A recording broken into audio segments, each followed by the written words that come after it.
Jarbura machon manyatike Eddie Komonde Nyanga bende jakom maduong' ma Kenya Nuclear Regulatory Authority okone jotend siasa mawuok Kaluo mondo owere kod ywaruok mar telo kendo gibedi e piny owacho ma Manywanda ka bende kwayo gai mar ODM Oburu Oginga mondo jiw jotelo duto ma Kaluo. Nyanga wacho ni ywaruok kind jotelo ma Kaluo pogo ganda kaachiel kod duond bura mar ODM.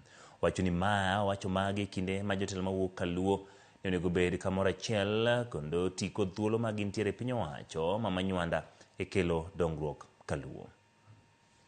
Joluo ma leaders maluo ma Nyanza ka nyakung'e maler ni jo Nyanza osebedo behind the leadership for many years. Gisebedo behind in terms of development for many years.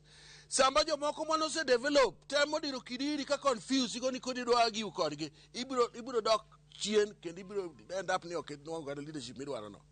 Omiyo ngiuru yo munyalo bedo go together kwa Dr. Oburu Oginga jaduong' mwaluoro kabisa Nyanza ka okaw leaders mondo bergo kanyakla mondo buro timre mondo kel kwe ei party gi mar ODM ke party mar ODM ne Nyanza ka to gima ni Nyanza nyaka kel kwe okudwar koko sama koko ni Nyanza nyaka parties mamoko ei Kenya ka confusion donje to na kono ni confusion donje luo Nyanza nikech party mar ODM e mar joluo Nyanza koro ka nitiere broad based kako sebedo kako selosre kaka Raila weno wachunge uru maber nyaka wakal loka cha kick division mora mora bede to ka division dwa bedo to gai marwa mako iluongo ni Dr. Oburu Oginga ochuo kom mondo tiego gigi